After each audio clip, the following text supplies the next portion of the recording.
ఈ రోజు నేను మన జొమాటో హీరోస్ పడే కష్టాన్ని ఎక్స్పీరియన్స్ అయితే చేస్తున్నా. ఈ వీడియోని చివరి వరకు అయితే చూడండి. నేనైతే డైరెక్ట్ గా పికప్ లొకేషన్ కి అయితే వచ్చేసాను. పోస్ట్ ఆర్డర్ అయితే పడింది కాబట్టి ఇక్కడైతే ఫుడ్ అయితే ఇంకా రెడీ అవ్వలేదు. నన్ను అయితే బయటికి పోయి వెయిట్ అయితే చేయమన్నారు. ఇవన్నీ కామన్ గానే జరుగుతూ ఉంటాయి, ఇలాంటివన్నీ పట్టించుకోకూడదు. జొమాటోలో ఇలాంటి పెద్ద పెద్ద రెస్టారెంట్లకు వచ్చినప్పుడు మనల్ని బయటికి పొమ్మంటారు. సో ఎంట్రీ నోట్ చేసుకుని బయటకి అయితే వచ్చేసాను. బయట అయితే వెయిట్ చేస్తున్నా. మనకి ఫుడ్ వెరిఫికేషన్ అయ్యాక, అంటే ప్రిపేర్ అయ్యాక అప్పుడైతే మళ్ళీ మనం లోపలికి వెళ్ళి ఫుడ్ని అయితే కలెక్ట్ చేసుకోవాలి. అప్పుడప్పుడు ఇలాంటి అవమానాలు అయితే జరుగుతూ ఉంటాయి. అవన్నిటిని మనం ఫేస్ చేసుకుని మన కష్టాన్ని మనం చూసుకుని ముందుకైతే వెళ్ళిపోతూ ఉండాలి. ఇది వరకు అయితే అస్సలేమీ లేదు. చాలా రెస్టారెంట్లు కొంతవరకు అయితే ఇప్పుడైతే రెస్పెక్ట్ అయితే బాగానే ఇస్తున్నాయి. జస్ట్ బయట అయితే వెయిట్ చేయమన్నారు అంతే, మనల్ని ఏమీ తిట్టలేదు, ఏం చేయలేదు. సో లోపలికి వెళ్ళే కస్టమర్స్ ఉంటారు కాబట్టి మనల్ని అయితే బయటికి వెళ్ళమన్నారు, బయట అయితే వెయిట్ చేయమన్నారు.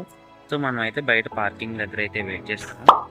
కొన్ని రెస్టారెంట్లో ఫుడ్ అయితే మనం వెళ్ళేటప్పటికి రెడీగా అయితే ఉంటుంది పెద్ద పెద్ద రెస్టారెంట్లలో.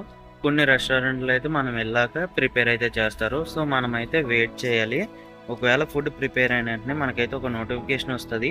ఆ నోటిఫికేషన్ని మనం చూసుకుని వెళ్ళి రెడీ అయిందో లేదో కనుక్కొని కన్ఫర్మ్ చేసుకుని, అవ్వకపోతే ఫుడ్ ఈజ్ నాట్ రెడీ అని చెప్పి మనమైతే ఎనేబుల్ అయితే చేయాలి.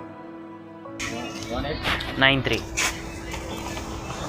ఫైనల్గా నేను కలెక్ట్ చేసుకోవాల్సిన పార్సల్ అయితే వచ్చేసింది. నేనైతే కలెక్ట్ చేసుకుని డైరెక్ట్గా కస్టమర్ దగ్గరికి అయితే స్టార్ట్ అయిపోయాను. మీరు గమనించారో లేదో తెలియదు కానీ సూర్యమామ అయితే అస్సలు కనిపించట్లేదు. చాలా చల్లగా అయితే ఉంటుంది బయట. బాధ ఏం లేదు కానీ ఇలాంటి పెద్ద పెద్ద అపార్ట్మెంట్లలోకి హోటల్స్లోకి వెళ్ళేటప్పుడే కొంచెం టెన్షన్ ఫీల్ అవుతాను. ఫస్ట్ ఆర్డర్ కంప్లీట్ అయిందో లేదో సెకండ్ ఆర్డర్కి అయితే స్టార్ట్ అయిపోయాను. వెంటనే ఆర్డర్ అయితే పడింది. సో పికప్ అయితే చేసుకున్నా, స్టార్ట్ అయిపోయి డెలివరీ అయితే చేస్తాను. కస్టమర్ దగ్గరికి వెళ్ళేటప్పుడు ఒక 5th ఫ్లోర్ వరకు ఎక్కాలి, అండ్ పికప్ చేసుకునేటప్పుడు కూడా ఒక 5th ఫ్లోర్ వరకు ఎక్కాలంటే ఎలా ఉంటుందో మీరే చెప్పండి. కస్టమర్ దగ్గరికి వెళ్ళాక ఎలాగో తప్పదు 5 ఫ్లోర్ల వరకు అయినా ఎక్కాలి. అదే పికప్ చేసుకునేటప్పుడు కూడా ఈ బాధ ఏంటో నాకైతే అర్థం కావట్లేదు. ఆఖరికి కస్టమర్ లొకేషన్కి అయితే వచ్చాను. ఇక్కడ చూస్తే మొత్తం అన్ని అపార్ట్మెంట్లు, అసలు మైండ్ అయితే పనిచేయలేదు అవి చూసాక.